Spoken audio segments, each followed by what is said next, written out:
What's going on, everybody? Nick Powell's publisher of 1851franchise.com and Stash Cow. I'm very excited for our conversation today with the great Dale Murphy, as well as Georgia Oak Partners. Stacey, I want you to start this. Just frame Georgia Oak, the relationship with Dale, what you guys got going on, and then we'll go into Dale's story.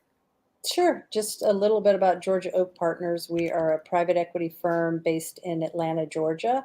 We invest in businesses primarily in Georgia and the larger Southeast. The lower middle market, what that means to us is really, in terms of EBITDA, somewhere between 2 and 3 million on the lower end, 15 million on the higher end. And we're industry agnostic, but we do have a couple sweet spots where we have operating partners that have a lot of experience. That would include franchising and multi-unit, home services, manufacturing, and business services, which includes services for industrial and facility organizations. So that's a little bit about us. Love it. And we'll break back into that in a second. Mm-hmm. All right, Dale. So my long-running joke is here I'm talking about business. That wasn't my dream. My dream was to be a baseball player that rode a motorcycle. But you got to be good at baseball and you got to know how to ride a motorcycle, which I couldn't do. So when you find yourself today, like if you are to reflect backwards on life, is it surreal to be in this place where you're obviously now working with businesses and having a point of view on business as a partner in the Georgia Oak side? Yeah, well, yeah, exactly. If I'd gone back and said that this would have happened with Georgia Oak Partners, yeah, I would have really questioned what's going to happen in the future. But it's interesting. I think my path has led to this, and I think I'm excited about the fit and just to be part of the team with Georgia Oak Partners. So it's really a challenge when you're a retired athlete. I retired at 37. The one thing I knew was baseball. After that, it got pretty thin. And so it's a challenge. A lot of guys have a lot of figuring out to do.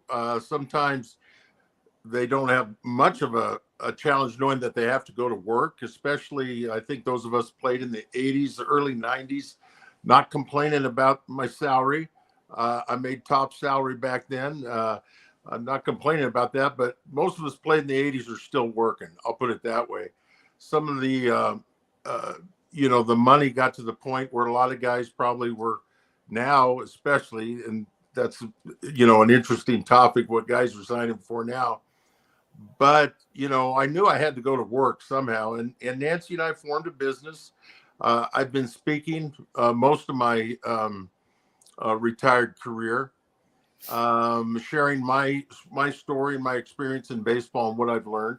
I'm a small business owner. Have a restaurant by the ballpark there in Atlanta, and I have some other business connections, some things that I'm associated with in Atlanta and in Utah as well.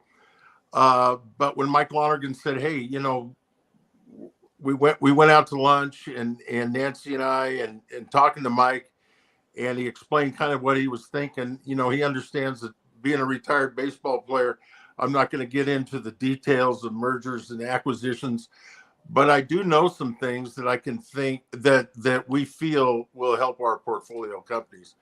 I shared it on a panel last week, and maybe Stacey was there. I said something I didn't add what I should have added. I got kind of the same question. What are you going to do for Georgia Oak Partners? And I said, well, I'm going to help with establishing relationships, getting to know the businesses, which it's a great education for me at this stage in life to really get to know businesses and those who run them personally. I've given a lot of speeches to businesses and different people in different occupations, but now it's going to be fun to establish those relationships. But anyway, what I was in a more personal way, what I was going to say was I am an expert at some things. One of those things is resilience. And I just said that at the last panel I was on, and I didn't qualify it. The reason why I'm an expert at resilience is because I struck out so much.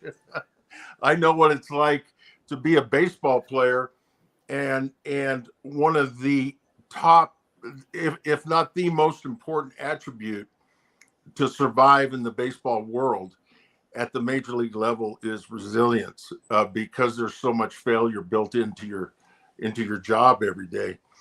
So that's what I see. My role is not only helping and establish relationships with those companies we're working with within Georgia Oak Partners, but also share some of my leadership things that I've learned: culture, resilience, teamwork, and those things, which I feel I can talk to really well and translates really well in the business world from what I've learned in baseball, in my career in baseball.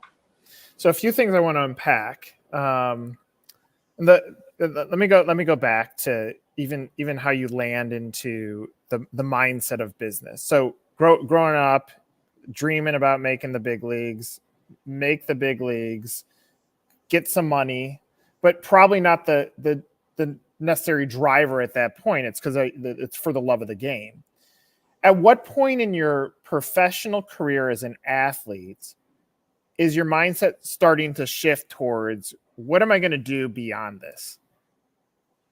Yeah, that's a great question, because especially, I retired at 37 in my, I was hurt at the end of my career, not totally disabled, but I lost about a step and a half due to some surgeries. But a few years prior to that, in my early 30s, I'm thinking I'm going to play into my 40s. I took, good care of myself. I was in good shape. And then all of a sudden at 37, I was done. You hear people say, oh, someday it's going to be over and you better plan for the future. I'm probably like most athletes. You don't feel like it's going to end. And I think probably athletes today are a little more prepared for that. And again, when you go from the 1980s back, I was probably part of the first generation that didn't get a job during the off season. So you take the 50s, 60s, 70s, and of course before that, but you take the decades of the 50s, 60s, and 70s, guys were working during the off season. They had to have a job. Once salaries and free agency took off, my generation probably got to the point, I believe we got to the point where we weren't really getting jobs as we were preparing for the next season. And so we didn't really have a chance to get out into the business world and find out what we'd like to do. I'm not saying not everybody did that. So I would have to say, to be really honest, is that what I was making in baseball gave me a few years to figure that out. Yeah, I was not. So during my career, if that's what you're asking, was there a point in my career I decided, hey, this is what I'm going to do post career? No, I wasn't that prepared. And so that adjustment is really difficult on families of past athletes. I mean, we're not complaining. It was a great experience, but just mentally, emotionally, who are you? Yeah. It's a big adjustment. So I was fortunate. I took a few years and then started thinking, I like to talk. I like to speak about my experiences, and then I started getting to know people, and I got into the speaking world, and then associations with other businesses kind of streamed from there. But it took me a few years after my career. So two comments. One is, and this happens in all professional sports, there's only a fraction of a percentage point that makes it, and then there's only a fraction of a percentage point that gets paid. And so the bulk of athletes, let's say you're in that fraction of percentage point that you've made it to the big leagues, the odds of you making ridiculous money is not great. And so today, probably there's more resources than ever to say, how do you manage that money? The other thing that's interesting, and I think this is fascinating, like, at least fascinates me. 37, I think I'm going to play into my 40s, but it's done. I think about a business owner creates a business, builds it up, says, I'm going to leave legacy to my family, hits a point, and says, I'm done, and either sells it, or worst case scenario, they didn't put the work into play and has to close the doors and has nothing left. So it's interesting to think about your journey. You're obviously a tremendous athlete and a tremendous ball player, yet circumstance changed what happened at the end of your story in the way that you wanted it. And I think that's very relevant to a lot of businesses. And I would imagine, Stacy, for businesses that you guys talk to, like, that does happen. And there is some charm and strategy to selling on the up versus selling on the down, you know? Oh, there definitely is. And I don't think we talked about this before, Nick, but I'm a recovering entrepreneur myself. I owned a business for 15 years and wasn't really prepared to exit, but you know, we don't always control these things. But yeah, for sure, there are definitely, you know, any business owner should be thinking about a lot of things, just even from the moment they open the business, ideally, although a lot of folks aren't thinking about their eventual exit at that point. But there are things that folks should be taking care of just to make sure they're in the best possible position. So when they are ready to sell or partner or get some investment money, they're just standing on the strongest foot they can. You know, Go ahead. I was just going to say what's interesting about that is yeah, 37, I didn't have any control over it. I'd love to have done something different, but my job was over. And I think what's interesting as a business owner, well, I was just going to say, I went through this adjustment at 37. And a lot of people will go through it at 57, 47, 67. And we want to help that transition. And they also have control over it. We want to help them with that transition so it goes according to their plan. I think it's nice to be able to have some control over that. Mm-hmm. And because you've worked so hard, you've created this amazing business, mm-hmm. You got these employees you want to take care of. And I think, my understanding of our mission at Georgia Oak is to facilitate that, not just to take the company, sell it, and turn a profit, right, Stacy? We want to help that legacy remain in place. And that's what attracted me to Georgia Oak. I don't know a lot about mergers and acquisitions and private equity firms, but I read headlines and I see a lot of people getting laid off after a merger and acquisition takes place. And is that right, Stacy? We want to help that be what the builder wants it to be. And that's why I enjoy being a part of Georgia Oak Partners. For sure. Yeah. Nick, which way did you want me to go? I can talk about. Well, you can answer your opinion on that, and you can do that first. Okay. Murph is exactly right. And this is one of the reasons I'm at Georgia Oak too, is, if you think about when somebody builds a business and, they put their blood, sweat, and tears into it for years, if not decades. And oftentimes if you sell the business, if a company's coming in just to make it look better financially, what they could do the day after you sail off into the sunset for your retirement or whatever, they could make it look better on paper immediately by cutting costs. And often that means cutting people. But if you think about the viewpoint of a founder who, built this team, hired those people, probably worked side by side with them for maybe decades, they're like family. I don't think any founder wants that to happen after they have their happy ending and their exit. They don't want the people that they love, that they left behind, to suffer or, anything like that. So what we really pride ourselves on doing is we're in it for the long term. We're, not looking to flip businesses, quickly. We want to do it the right way. This is, again, one of the reasons we're partnering with Murph is in his career, he didn't take shortcuts. He did things, the sustainable way, the right way. And we really focus a lot more on top line growth, revenue growth, marketing, sales, rolling up other companies to build solid businesses sustainably for the long run without disrupting the current team, the current culture. I mean, if it's a great company that we've invested in, we certainly don't want to dismantle anything that's already in place. To add, and I remember, Nancy and I remember our first meetings with Mike talking about Georgia Oak Partners. An owner has a legacy. I think we've all seen that when it's all said and done, your legacy is all you got. Yeah. That's what people will remember you for. To take that into the baseball analogy, and not to get too controversial, but let's take the steroid, quote unquote, steroid era where guys were using performance enhancing drugs. As people reflect on that era and the pros and cons, etc., whatever it is people don't really remember your numbers. They remember how you did it.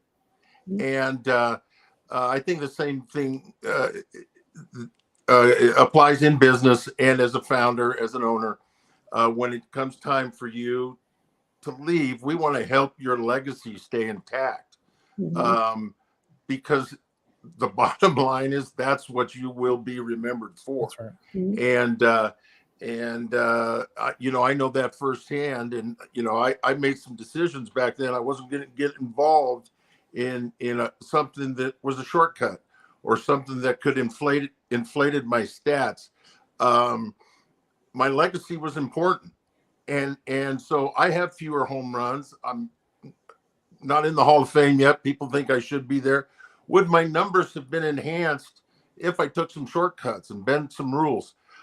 Yeah, but then my legacy wouldn't have been, it's how you do things. That's the bottom line, is how you do it. That's what you'll be remembered for. And I think Georgia Oak recognizes that and wants people who have founded and started a company, they want that legacy to stay there. And what they built is their legacy, not just dollar signs. Yeah. I want to say this comment because I think this is important too, Dale. When you're making the decision whether you're going to do steroids or not to enhance your game, like if you look at the construct of you as a human being, you're 30, and so for you to make a wise decision that strong at that point in your life, like that's a whole nother component. And same with that's where business owners that take shortcuts. When you're 30, a 30-year-old business owner, you don't have life experience. And frankly, if you look around at peers, if they're taking the shortcuts, whether that's tax benefits or not, or Exactly. in sports, they're using a performance enhancing drug, like that's even more difficult to say no or say the course when you're a young entrepreneur, you're young. Absolutely. Absolutely. And I feel like my role with Georgia Oak is to establish relationships with our portfolio companies and share that message with them. With those, I would say, what would you say in the business world a 30-year-old is? Maybe he's 47. He's a 30-year-old in baseball would be like, just throwing this out here, 45-year-old in business, as far as you look at experience and what they're building. I would share that with them. Now, they can choose to believe me or not, but I know personally my experience at 67 years of age and 20 plus years experience at the highest level of baseball is that's the only thing people remember. Now, there's a few stat geeks out there, and that's good. I love stat geeks, but mostly, people come up to me and say, thank you for the way you did it. That's and if you want to take, and I'm not placing blame or accusing. I'm just saying that's a fact of life, is that, what you'll be remembered for. Yeah, you want your business to be profitable. Can you do it both? Can you do both the things, do things the right way and make a profit? And some of these companies make, extremely big profits. I believe you can do it the right way. And so I again, as Stacy has said, and as Mike Lonergan says, that's the mission of Georgia Oak, is we recognize that we don't want to mess up, so to speak, that legacy you've created and come in, to help you and to sit on your board and to get that exit strategy to a point where you're ready to go. And the most important things are intact. I think that's, our mission. And I'm excited to be part of a team that does that. I'm learning a lot, but I feel my experience can lend to some of that benefit there. For sure. So you just said something that I think is deeply important. You said do good, you can still make profit, and I want to use that as a entry point. As I was talking to a company that exited last week, and I said, okay, look backwards on your run as a business. What would you have done differently? Mm-hmm. And he said, I would have invested in a VP or chief people and culture person because that was falling on me. And so I'm gonna park this over here. And this is my question back to you, because I'm curious if you've reflected back on this. You two MVPs. MVP means you're the best player in the league, and that doesn't mean you get a World Series attached to that. Right. And so if you think back to those 2 years where obviously like everything's clicking for you, but in the definition of there's one team that wins it all, it didn't connect all for the team. And obviously that's how general managers operate a team, to put the right pieces in place. Sure. I'm connecting these two because I think about what he reflected back, like, man, if we would have just done X around, it's still a great business. They exited for a great amount. But if we would have just done X around people, and you reflect back on those 2 years, if the general manager would have done just X with the team built around you, you had the tools to be the best team in the league. Have you ever reflected back on your own personal depth and how that related back to team, and what could have happened if you had the right pieces around you? Well, yeah. I mean, winning a World Series championship is winning a world championship, especially in baseball. There's a lot of weird stuff that happens to happen. The best teams in baseball last year didn't win well. I forgot already who won the World. Houston, I think. My point, my point is, the Braves had the best record in the American League, National League. Dodgers did. No, the Braves did. Bottom line is, okay, let's throw this out. So my point is, in baseball especially, well, but in all sports, because it involves human beings, that, you ups and downs, weird things happen. We watched, the Super Bowl last night. Weird things happen. So sometimes it's a fortunate situation, and sometimes you are the superior team. I don't really reflect. I'd love to have a World Series ring, but life, it doesn't work like that. And so as you reflect back, you just, I look back on it philosophically, I guess, and say, yeah, that would have been nice. But everybody was trying, everybody was working. This CEO you mentioned who exited and wished he'd done things differently as far as culture and people are concerned. I hope a lot of people listen to that, because that is going to be the most important thing you're remembered for. So, I look back at my relationships with guys. I think, it would have been great to have won a World Series, but mostly what I think about is the relationships I have with people, and that we were all working toward a common goal, and it didn't happen. It doesn't make the experience any different, and or any worse. I think there's something to be said for, you could win a World Series and hate it, and hate your experience. A lot of people think that's weird, but I know from personal experience,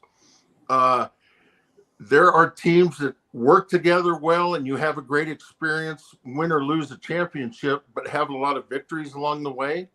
And there are guys that look back and say, that team was dysfunctional. Somehow we won it, but I didn't really enjoy myself.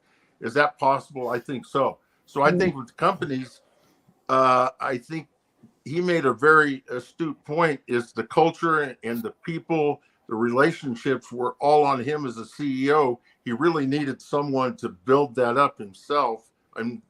Build that part up, because culture and teamwork is a critical decision in sports.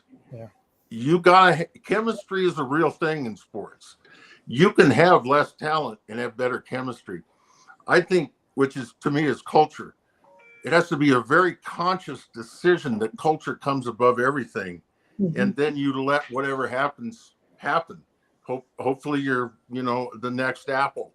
But, life is life. You're not, you don't know, you get some breaks of the game. Same thing in business, same thing in sports. But culture and people and their relationships and their experience is the critical thing, I think, that you're responsible for as a leader. If I look back on the teams I was on, I appreciate those who led our teams as general manager and as manager. I played for Bobby Cox. Those were critical decisions to them. And then we would see what happens after we had our culture in place.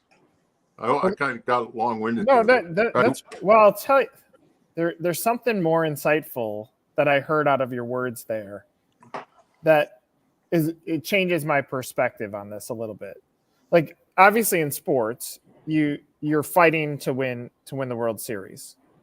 But what you just said is, boy, I reflect backwards and I love my teammates. We had some great teams. You said everybody was trying their best. And I think in business, like every CEO does this, they start the year off and say, here's these goals that we're going to hit. And the end of the year, if they didn't hit the goals, they say that was a failed year. But when you have a great culture, as long as you're all working towards that goal, you might not always hit it. You appreciate, because at the end of life, that's all you had. Like the championship didn't matter. It was more so about the depth of the relationships that you built. I think that's super insightful what you said. Like it's absolute value. Totally true. I'd love to have a ring. I guess I don't. Yeah, this is the right hand. I don't have one, but it doesn't make my experience going back and seeing when the Braves have an alumni weekend. The guys I played with, I mean, we have the best time seeing each other. We don't say to ourselves, we never won a World Series. We got into the playoffs in '82. Life's a bummer. Now we're at the age we don't hardly remember a lot of things, but we remember some. We don't really even bring up certain circumstances. It was just we're all friends, not necessarily close friends, but we went through this battle together. And we had a good experience. Yeah. For a CEO to take culture and the growth of their employees, which is critical for especially employees of this generation, my kids, they want to grow, they want to develop. There's a lot more than just punching the clock. That's why we see executives over culture and people and relationships. It's critical. It's critical, and it's got to be conscious.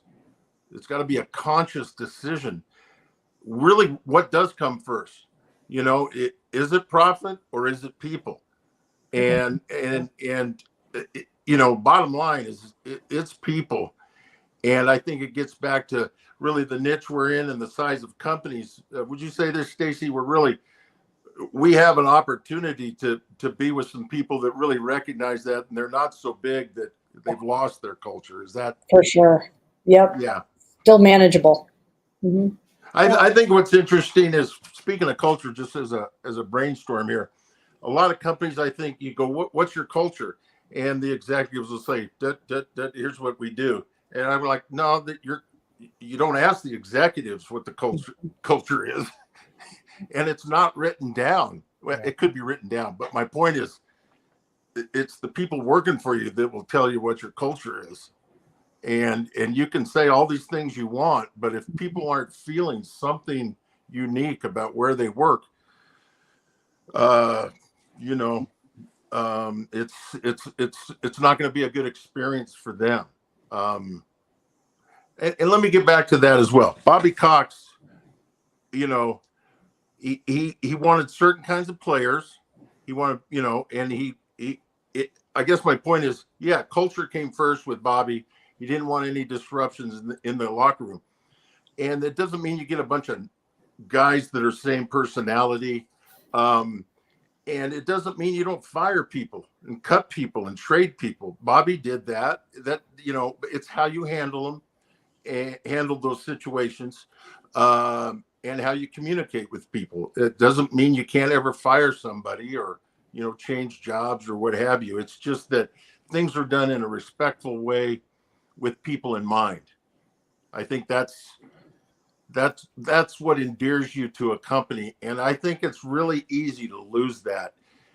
Wouldn't you say, Stacy, that when you look at the Braves, or a baseball team, it's a relatively small Yeah. company.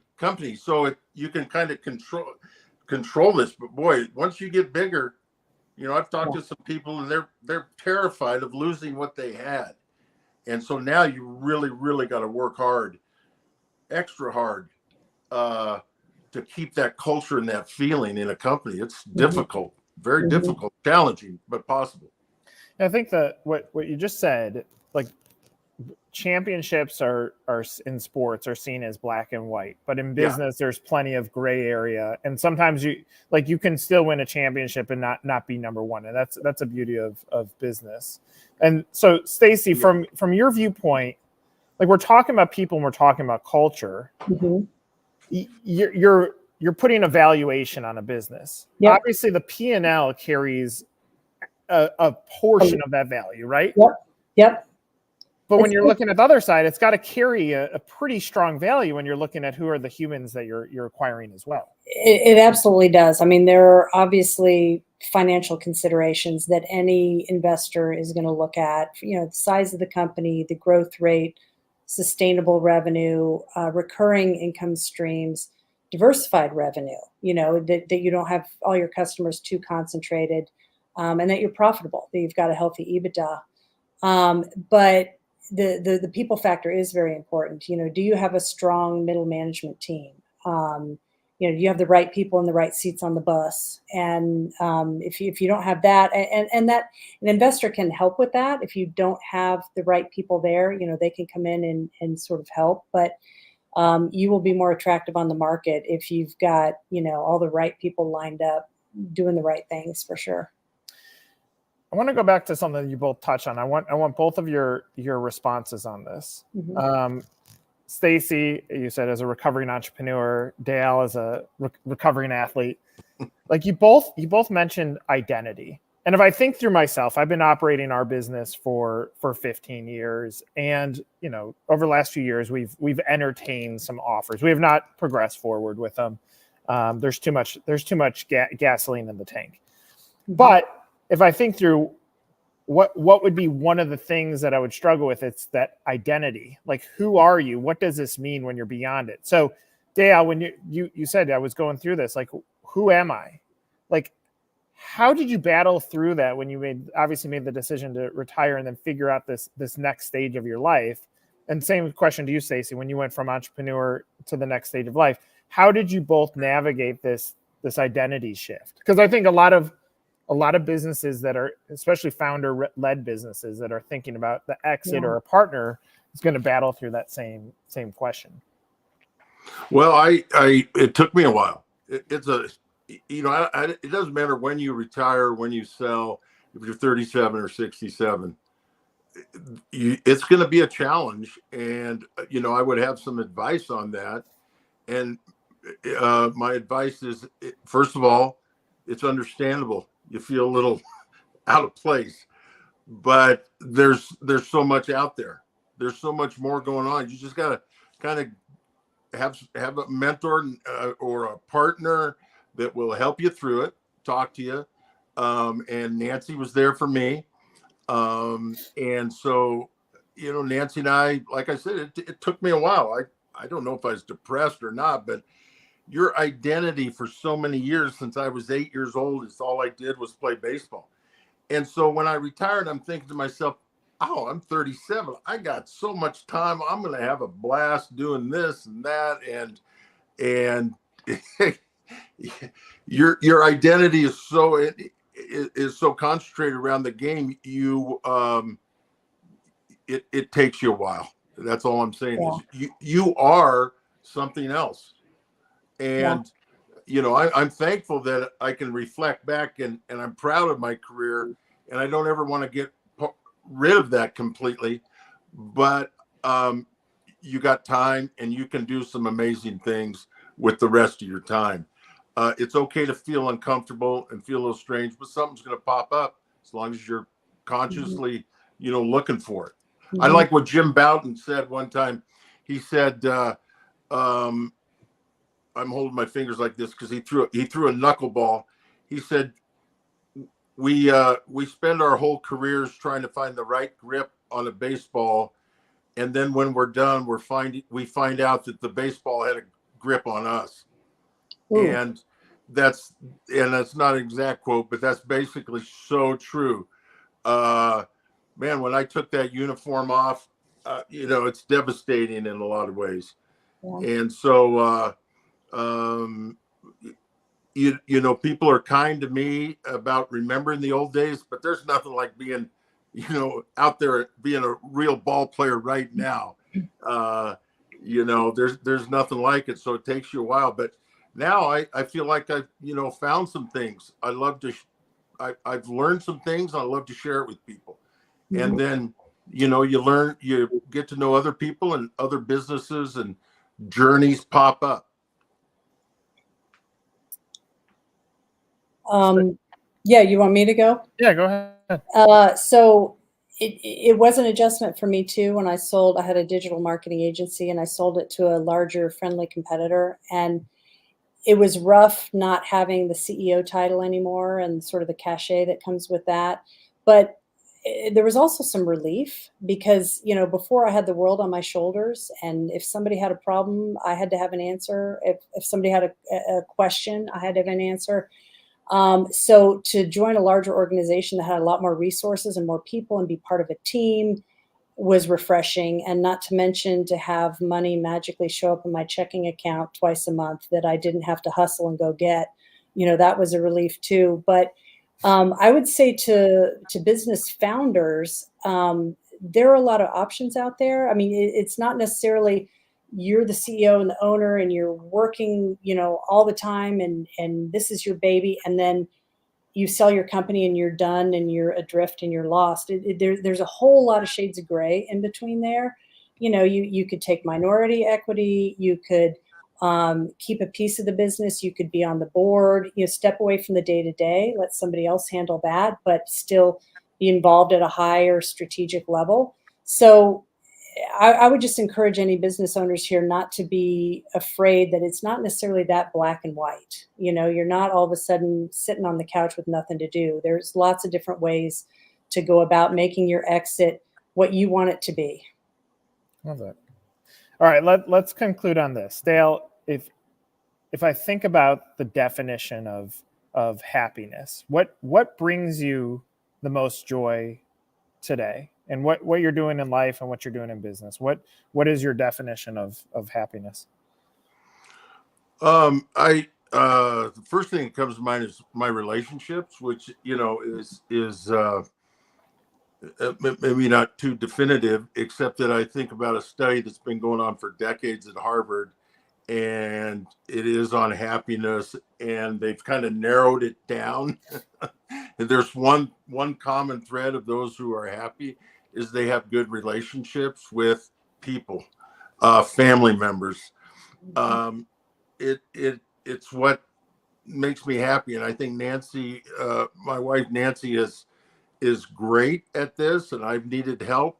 But all that I read about aging is make sure you stay social and that you have friends, because it becomes really easy as you get older to sit in your lazy boy and watch TV. And I know that's true.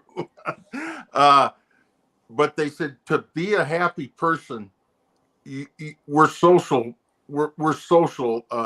Human beings are social, and you need friends. You need relationships.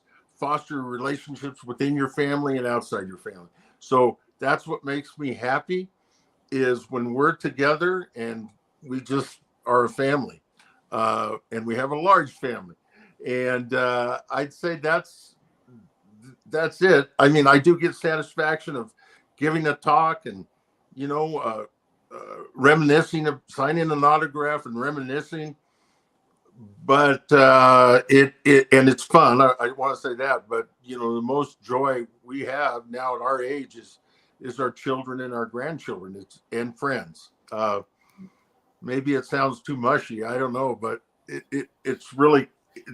I think it's finally dawned on me, and maybe if I'd have recognized that earlier, I'd have done a better job with relationships that I have.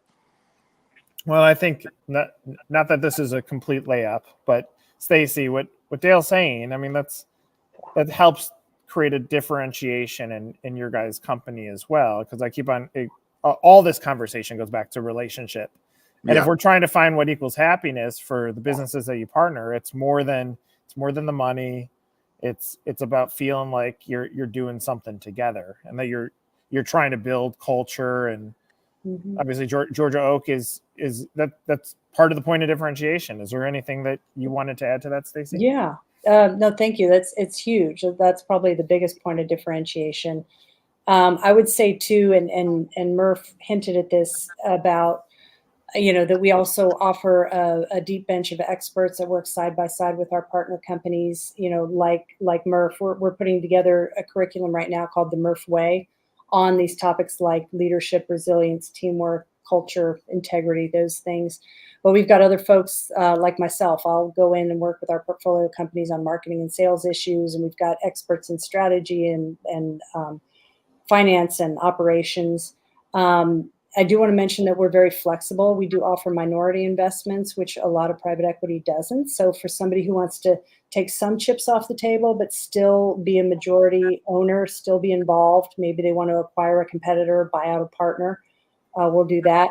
And with our focus on the Southeast, there are a lot of diamonds in the rough down here that, the big guys in the big cities probably would overlook, and or it's hard to build a relationship with somebody that you've got to get on a plane to go see. So being local in Atlanta, we love face-to-face meetings. We love to build relationships with our portfolio companies and true partnerships. So yeah, I got nothing to add to what Murph said about happiness. It is really all about the people. Love it. Well, look, I appreciate both of you having this conversation with me. I mean, I reflect a lot back on business, and obviously as a never made professional baseball player, which I wish I was. But I mean, I'll say this, Dale, and I've thought a lot about this as life has gone on and the delicacy of it. I mean, I could close my eyes and flash back to when I got your autograph when I was younger. And I think I think the cool thing is like the impact, as simple as that small little blip of happiness that is forever connected to me. It means the world to me, was a moment in time for you. But that's the cool thing about some of the impact that things like this can happen. Maybe someone watches this and it's like, that connected with me. Sometimes the smallest things in life can have the largest impact. And that's why I greatly appreciate this conversation. Thank you for sharing some of your guys' story with me. Thank you, Nick. It's really enjoyable conversation. Thanks for having us. Really appreciate it. Love it. For Stacy and Dale, I'm Nick. This is another episode. Thanks for paying attention. And obviously, if you want more information on Georgia Oak, you heard their specialty, go ahead and reach out. Thanks, everybody. Thanks. Bye.